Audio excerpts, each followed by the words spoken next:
All right, so aren't we happy now, right, to be done with the friends? All right, it seemed like that was a long thing, wasn't it? Especially with me teaching. That was a long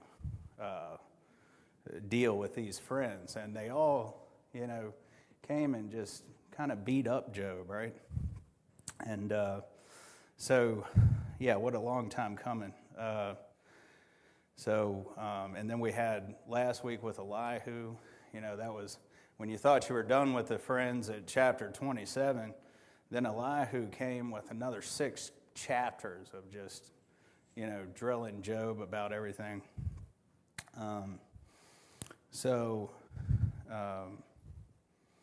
we heard, by the friends, obviously, week after week we said that they thought that Job had sinned against the Lord, right? And that was why that he was being punished. I mean, all of them shared in this, and even Job seemed to agree with them at times, and then he didn't. He kind of went back and forth. Of course, as we spoke through the whole thing, in the prologue, in the first, in the introduction, right? There was a scene behind heaven that obviously everybody else couldn't see, right? And so Job's friends and Job obviously couldn't see that. And one of the things Job was really upset about is that he wasn't hearing from God, right? God, he was not receiving any dialogue with God at all, and he was just wondering why,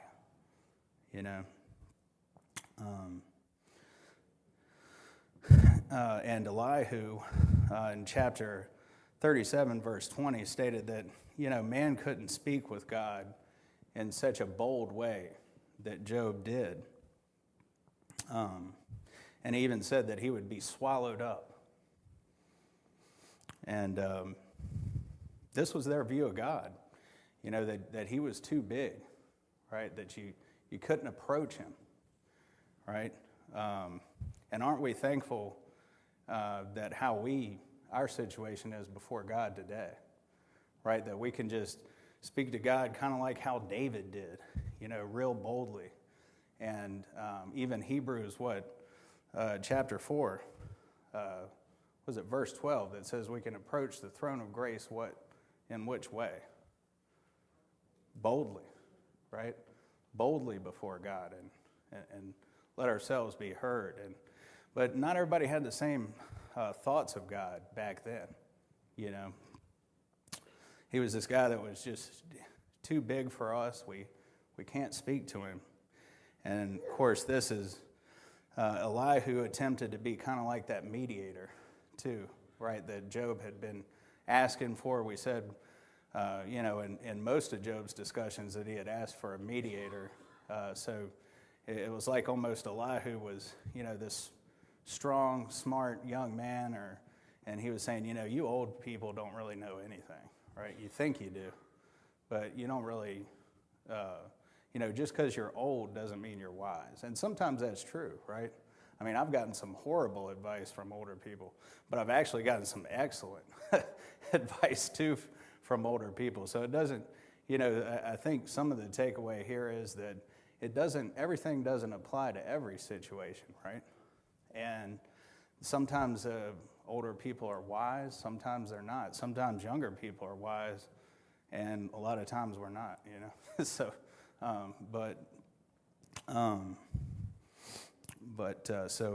he came pretty confidently. Elihu thought he knew a lot, and he really didn't give Job any answers to any of his questions, really. I mean, nothing that we didn't kind of really hear before, really. I mean, there wasn't anything that none of the other people didn't say, all the other friends didn't say. Not a huge surprise there, really. So now, where we're at, in chapter 38, God is coming to speak to Job in a whirlwind, okay? Let's get you right with the slides here. Did I not? Well, that's my fault. You got to turn it on. Right? I'll get here in a minute. Mentally, that is. Physically, I'm here. All right, so, and just to let you know, every time, and I don't know if I told you this like 2 weeks ago when we had class, it seems like it was forever ago. Not so much for y'all because Brother John teach you on Elihu, but what I do is I've been highlighting the answers, and they should add up with your worksheet in yellow. So if they don't, just let me know and say, Chris, why are these answers not lining up? And, just don't be too mean to me. Like learn that lesson from the friends, right? Don't be so mean to me. Okay? But anyways, so this is God's challenge to Job, God's presence, God's rebuke, and God's demand. And so Job has appeared to God here in a storm, and if you want to turn to chapter 38, that's where we are. God is coming in a whirlwind here, and we notice with the friends that everybody wanted to be right. Everybody wanted to be right.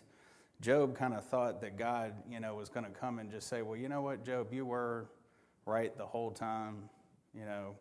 The friends probably thought the way they were being so confident and everything else, they probably thought that God was just going to show up and say, you know what, y'all three are right.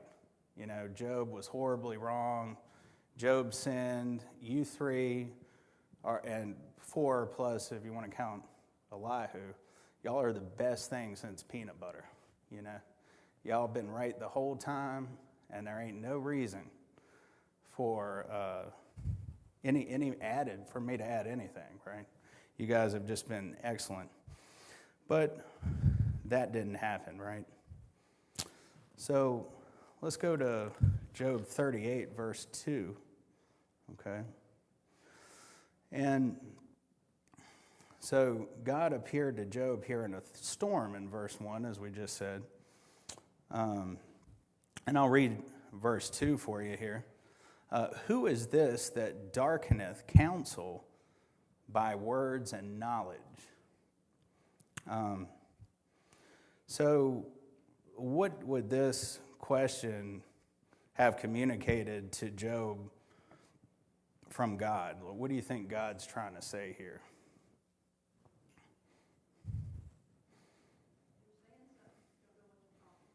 Right. Amen. That's what's going on. And even though God is talking to Job, right, I mean, this could probably be applied, it could be applied to everybody, right? Because even though, it's like, I think Brother John said this last week, even though the things they said were right, some of them are right, it just didn't apply to the situation. Because why? There's a veil up there in heaven and things going on that we can't see. Right? In chapter 38, verse 3, he says, this is God, of course, talking to Job. Now gird up thy loins like a man, for I demand thee, and answer thou me. Gird up your loins. This is a battle cry here. Almost like, I think they had robes back then, right? And they would tuck it into their girdle, and it's time to go then. It's time to square off for battle. So gird up your loins like a man, for I will demand of thee, and answer thou me. So Job seems like he's getting ready to wrestle with God here. Of course, that always makes me think of Jacob. He wrestled with God, right? Top of Mount Peniel, right? And for some reason, I always think about that. And sometimes when we want something from God, we wrestle with God sometimes. I know I have. We've all been to Mount Peniel probably a few times with God, right? Wrestling with him, wondering, why is this happening at certain times in our lives? But and so he said, where in verse 4, where wast thou when I laid the foundations of the earth? Declare if thou hast understanding. Right? So were you there, Job, when I laid the foundations of the earth? I mean, do you think Job's probably no, I wasn't there. I mean, that's making Job feel kind of small, probably, you think? But sometimes I wonder, is this Job, I think about this sometimes, God is coming at Job, and he's, of course, making him feel small with all these questions of, were you there when I laid the foundation of the earth? And by the way, God's going to ask a lot of questions here to Job. And I look at it sometimes as Job getting rebuked, you know what I mean? Something like that. And of course, he is. But then I sit there and wonder, or is this like after that long silence, is it almost like your father's back home, right? You ever mention when you was a kid or something, or maybe with your own children, when, you didn't want your dad, you wanted to see your dad, but you knew he was going to rebuke you for something you did during the day, right? Something bad you did, and so you're like, man, I want to see my dad. I love my dad, but he's about to, I left his tools out there in the rain, though, So he's about to tear my hind parts up for that, but I still want to see him, and because he's been gone a while, right? So he knows that he's kind of, he might be in for it here. He's been asking for it, though. He wants to be before God. He's been asking him to go to court and to hear from God. But I look at it like that. I mean, maybe Job actually could be rejoicing slightly here along with his feeling small, because he's finally hearing from God. Anyways, just something to think about. But in verse 6, whereupon are the foundations thereof fastened, or the cornerstone thereof? So what do y'all think, what is God asking here to Job? What do you think these questions pertain to from yourselves?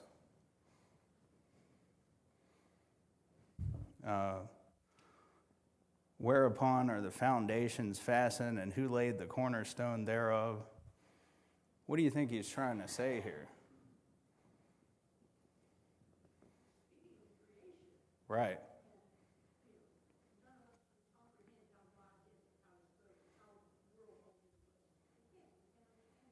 Amen. Right. And that's I couldn't, that's wonderful. I mean, that's exactly right. I mean, that is what he's saying. Because in verse 38, or chapter 38, 7, verse 7 right here, he says, when he laid the cornerstone, that these angelic beings were rejoicing there, but no man was there. Right? There was no man there. When the morning stars sang together, it says, and all of the sons of God shouted for joy. Right? And, there's that sons of God again that was mentioned earlier in the prologue. So, they were there here at the beginning. The angels were there, but there was no, Job wasn't there. Right? Job was not there at all. And, this could tell us, too, just from another point, that, who else was a cherub, right? Satan, right? So even he was there and rejoiced, and maybe he hadn't quite fell at this point yet, but not too long after it. So just something to think about. And so the next questions here, I think, let's get to... So the next questions have to do with the sea, okay? And some interesting stuff there. Let's see, where are we at? 8 through 11. So at verse 8, we're going to see that we're starting to talk about the sea, right? And that God creates all the boundaries of the sea. He says, or who shut up the sea with doors, when it brake forth as if it had issued out of the womb? When I made the cloud the garment thereof, and thick darkness a swaddling band for it, and break it up for it my decreed place, and set bars and doors, and said, hitherto shalt thou come, but no further, and here shall thy proud waves be stayed. So, as we see right here, that, he's kind of asking the same questions. Like, did you create the boundaries of the sea, Job? And speaking of God's wisdom, I was watching something about this not too long ago, and about the sea and the depth of it. And, with our technology now, we have the ability to see these hot springs, that are shooting at the bottom, at the depths of the sea. And, we see this, and God knew about it the whole time. But we just see this stuff now, and there's so much that we can't even find out yet, and we won't find out ever, I'm sure, about this creation. And I wonder sometimes, God's talking here to Job, right? But I wonder if sometimes God says that to our modern scientists, at the same time. Were you there when I created this? You trying to figure everything out like you know everything? Of course, he lets us figure out some things, which is great. But, the major questions of life, science hasn't been able to answer. So I wonder sometimes if God's, saying to the scientists, were you there when I created the earth? Because you're not, the answers are right here, that I'm able to reveal, that I feel that I'm going to reveal to you are in my book. And, but we'll keep searching and, for the major answers, like who created us, why are we here, this and that. But the answers are all right here. And so, let's see. The next questions, along with the sea, are talking about the dawn. All right? The morning and the dawn. So we remember when we talked about that back here in Job chapter 3. All right? And in Job chapter 3, it's pretty kind of ironic here. Job says, let the day perish wherein I was born, and the night in which it was said, there is a man-child conceived. Let that day be darkness, and let not God regard it from above, neither let the light shine upon it. Verse 5, let darkness and the shadow of death stain it. Let a cloud dwell upon it. Let the blackness of the day terrify it. Verse 6 says, for the night, let darkness seize upon it. Let it not be joined unto the days of the year, and let it not come into the number of the months. Verse 7, lo, let that night be solitary. Let no joyful voice come therein. Let them curse it that curse the day, who are ready to raise up their mourning. Let the stars of the twilight thereof be dark. Let it look for light, but have none. Neither let it see the dawning of the day. Verse 10, because it not shut up the doors of my mother's womb, nor hid sorrow from mine eyes. So again, little review. But what was Job saying? What did he wish about the day he was born back then? That it never happened. Exactly. And so, let's see. And so it's almost like God is addressing this here when he says, "Hast thou commanded the morning since thy days, and caused the dayspring to know its place, that it might take hold of the ends of the earth, that the wicked might be shaken out of it?" That's verse 13. I'm in Job 38, verse 13. "It is turned as clay to the seal, and they stand as a garment." And verse 15, "And from the wicked their light is withholden, and the high arm shall be broken." So Job says, I wish this day was never born. God said, I created the day. And as we said here, there's a lot of talk about creation, obviously, in Job, and it's going to keep going. Let's see. Let me go to the next slide here. All right, so we got God's rule over creation. And this is chapter 38, verse 4 to 39, verse 30.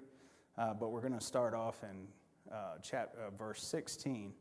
So this is God's rule over the world processes, chapter 38, 16 through verse 38. So in 16 through 18, as we see, the depths and the expanses of the earth and the gates of death, in verse 16 through 18.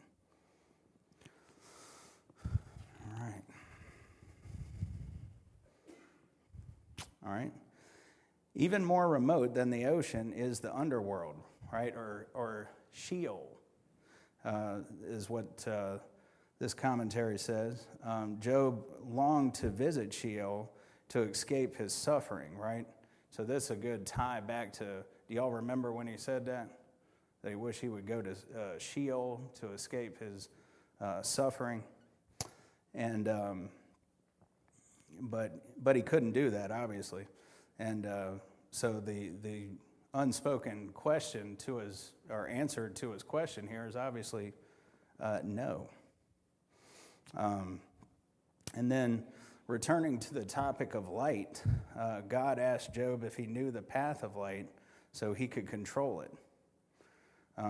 If so, right, then Job would have to be pretty old to be able to control light. For God established light, right, long before Job's birth. So Job, were you able to control light? As he's saying, I can control light. Weather was also not something that Job could control, right? And we know that God can control weather, right? I went into the hydrological cycle with you. Brother John did last week, and God's hand is on all that. He can control it, right? And whenever he wants to, things can get pretty out of hand, right? With the weather, if he stops letting it run like he wants it to, it's like a tsunami, right? I mean, something like that is just tragic, and many other things that the weather can do. And then, of course, we know Jesus was God, obviously, too, another aspect of the weather, right? Because couldn't he control the weather? Right. Amen. Jesus could control the weather. And so that's how one of the many reasons why we know that Jesus was God, right? Because he could also control the weather. So God controlled the snow, the hail, the wind, and he can use them to bring judgment. I think in Joshua chapter 10, I believe there's a battle there where God used hail come down as judgment against the would have been the Canaanites. So, all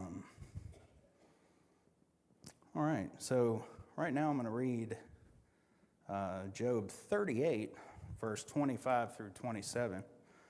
If y'all want to go there.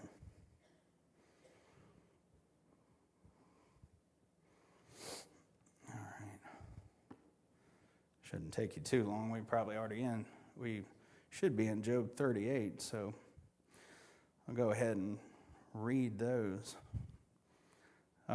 Who hath divided a watercourse for the overflowing of waters, or a way for the lightning of thunder, to cause it to rain on the earth where no man is, on the wilderness wherein there is no man, to satisfy the desolate and waste ground.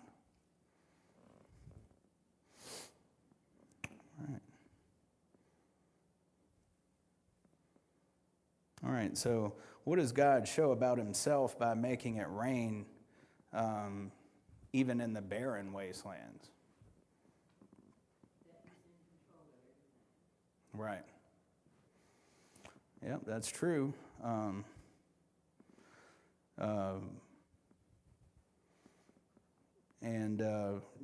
It says whether it rained in the wilderness in Job's day was not anyone's concern, but God made sure the wilderness was watered, right? Wasn't even any people there. So, but he still made sure it was watered. Basically, God takes care of the whole earth, whether we're in it or not, So God stays on the topic of water and points out that it does not have a father or mother to tell it what to do, that God directs the water into various forms as he wills. And that's in 38, verses 28 through 20, chapter 38 that we're in verse 28 through 30, So moving beyond the earth, God directed Job's attention to the stars. And we've heard talks of the constellations and things already as well. And he asked Job if he could control the constellations of the stars and determine the rules that govern them. Okay, that's in verses 31 through 33. And, this set of questions means more to us today. We know that the stars that make up the constellations God mentioned will never be reached by humans, because they're billions of light years away. And coming back down to the earth, God asked Job if he could control the weather, right? So today they try to control the weather, don't they? They try to see but it seems like they're still wrong sometimes, right? I mean, that's the age-old joke. The weatherman, he can't get nothing right. I mean, I just know personally, because one time me and my buddy, we went out on the boat, and I said, oh yeah, we're just going flounder fishing, And I said, oh yeah, it's going to be a great day today. And it was, southwest, 5 to 10, perfect, perfect small chop, not much. So we're out there, and then all of a sudden, north wind comes out of nowhere, right? Just totally unexpected, waves coming over the bow. And so the only thing to do is go on the other side of Factory Point and just kind of, try to get out the way of it until it passed through. And this came out of nowhere. Nobody saw that coming, that day. And everybody was sitting there in their boats on the other side too, saying, man, how in the world where'd this come from? So that's just how it is. We can't control the weather, neither can Job. So could he command lightning bolts and have them come to him to report for duty? Could he count the clouds and put them in the right place? Obviously not. So this is a funny question. What solutions do today's weather persons offer when there is an extreme drought? Have y'all heard any solutions to that? No? Okay. I hadn't really either. The only thing I've heard is don't start a fire, right? Because it's dry, right? And that fire on the West Coast, right, we see with all those huge fires that, takes a while to put those things out, right? I mean, I don't know what the condition of them are now, but, there's not many solutions for a drought. Only solution is you want it to rain, don't you? Yeah, we're having a little dry weather right now. So, there's no rain dance you can do, to make it rain. There's nothing you can do, so only God controls that. Are they any better off than Job at controlling rain and relieving drought? No. They can't do anything about a drought, and the weathermen can't, and neither can Job.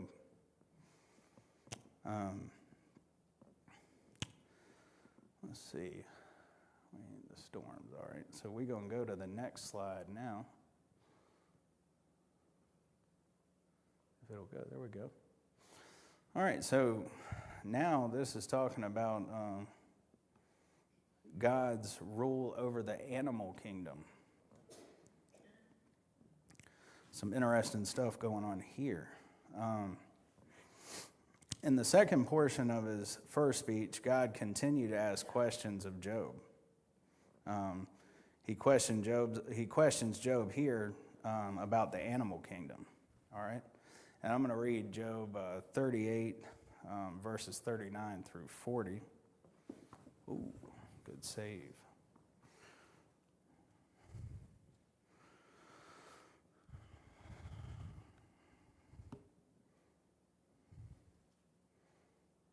All right. And it says, "Wilt thou hunt the prey for the lion, or fill the appetite of the young lions?" All right. And, I'm sorry, I didn't read 38. "When the dust groweth into hardness, and the clouds cleave fast together, wilt thou hunt the prey for the lion, or fill the appetite of the young lions? When they couch in their dens and abide in the covert to lie in wait." All right. So, what would have been some of the problems that Job would have had if he would have tried to feed the lions? Wild lions, in this case. Right. You might be dead, right? Yeah, I mean, I can, when they're tamed in at the zoo or something, they've been trained and all. So then people, I don't know if I'd still do it then, right? Maybe y'all, I don't know. But if they're, even when they're tamed, they obviously can eat the meat, take the meat out the hands, whatever. But when they're wild and you sitting there with a nice T-bone steak raw in your hand, you're going to get devoured. So,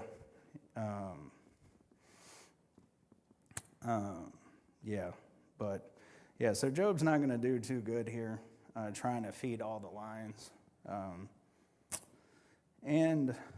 We read Job 38. We're going to read Job 38, verse 41 here. I want to go to verse 41. All right. And it says, "Who provideth for the raven his food, when the young ones cry unto God? They wonder for lack of meat." All right, so what point is God trying to make here about who feeds the ravens?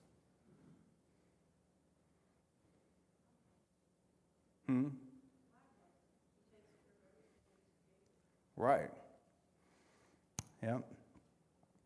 That's the point, and we don't, right? God makes sure everything moves the way it does, and we don't do really a lot to contribute to that. I think that might be the other point when he's talking about who reigns in the wilderness, right? In an extent, who makes it rain in the wilderness? There's nobody around. You're not there, right? And yet, but God is still taking care of the earth, you know?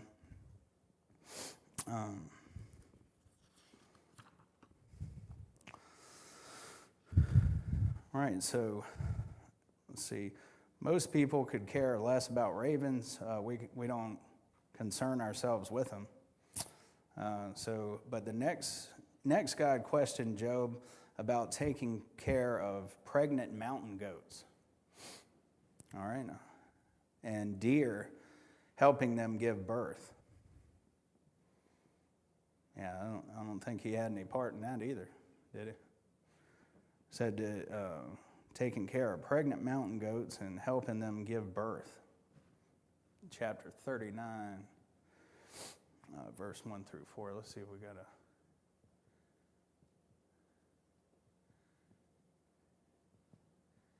Yeah. Yeah, it says, that's our second slide. Sorry, and I'm on the, not the second slide, but we're on a new slide, put it that way.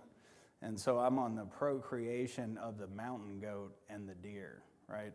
Right under there, feeding the lions and the ravens. All right, so yeah, we didn't, and Job didn't have anything to do with, feeding the procreation. Sorry, not the feeding, but the procreation of mountain goat and deer.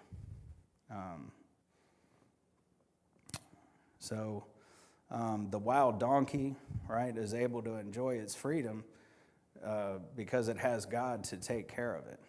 And talk about the wild donkey in verse 39, chapter 39, 5 through 8. If y'all want to go to chapter 39, that's where we're at now.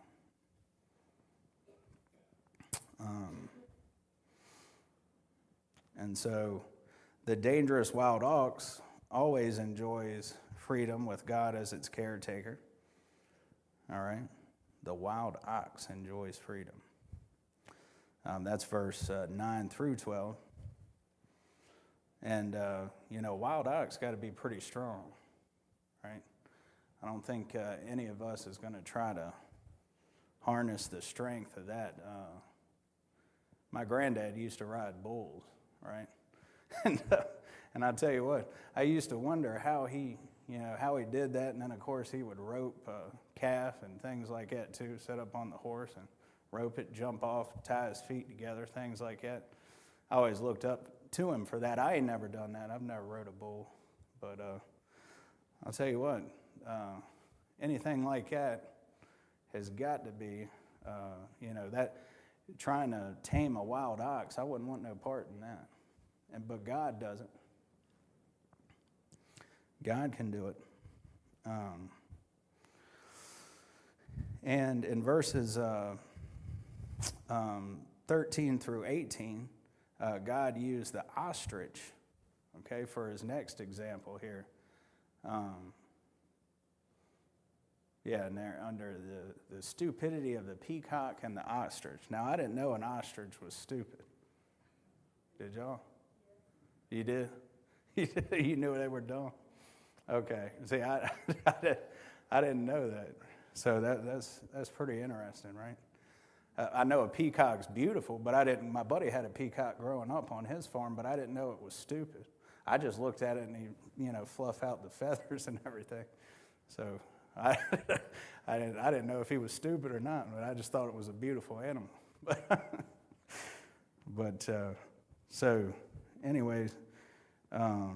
So God used the ostrich as his next example.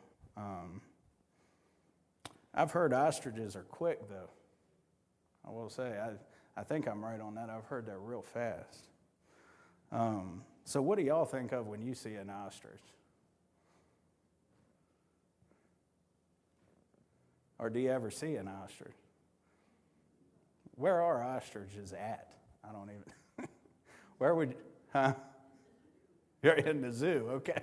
I was about to say, where do you see an ostrich at? You gotta go to the zoo, right, or something. So, but anyways, you see, what a amazing, weird creature, right? And that's what I think.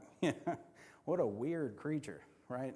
But God has created that thing, and just because He felt like it, just because He wanted to, He just does whatever He wants. I think I look at it when I see an ostrich or something like that. God just does what He wants to,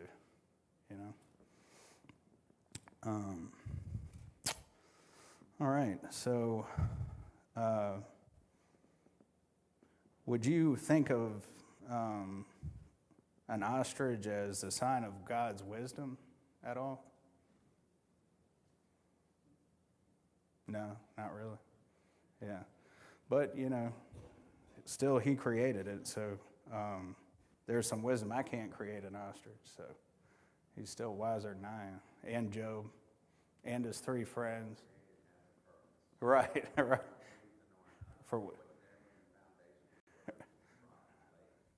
Exactly. Yeah, that's what the message is. Yeah, we don't know, but there was a purpose, and that crazy thing has got some kind of purpose, But though people, can train horses and everything, God's design, and they can use that for their good uses, right? So we see that as an example in chapter 39, verses 19 through 25, that God's design for horses, we've used horses for a lot of things.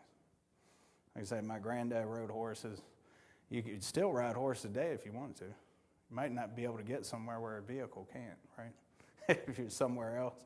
But so, we've used horses for years to our advantage, right? We've used livestock throughout the years for our advantage. So God gives us these things, and He made them.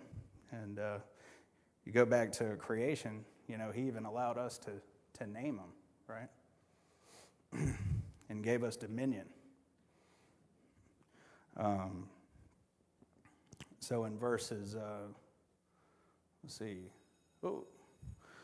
So in verses, the birds of prey are the subject of the final line of a question before he interacts with Job. So basically, it's like what Brother Ammon said. God is sitting here and saying, "Look, I know what I'm doing. Trust me," right? And I think that's one of the big themes here in these lessons is trust me, because look at what I did. I did all these things. You can't, and it's like mentioned before, right? I mean, why did God choose to send His Son, right, to save us? That's the way He chose to do it. I wouldn't have thought of that, right? I mean, God, in His perfect wisdom, has created the world. He's given us a way for salvation through His Son, right? And so we just need to trust Him. Sometimes we're not going to get all the answers. I don't think anybody's gotten a lot of solid answers here except for to trust God, right? So anyways, we'll pick it up next week. I don't know if it's me or Brother John next week, but one of us will be standing up here, God willing. So, but anyway, so let's go ahead and pray. Lord, thank you so much for your word. Thank you for your creation. Thank you for your wisdom, Lord. Thank you for so many things that you give us with your creation that has benefited us in life. Lord, thank you for your Son. God, thank you for your word. And Lord, please be with the pastor during this message, after this and tonight, Lord. And please let hearts be changed by the word. And we pray all this in Jesus' name.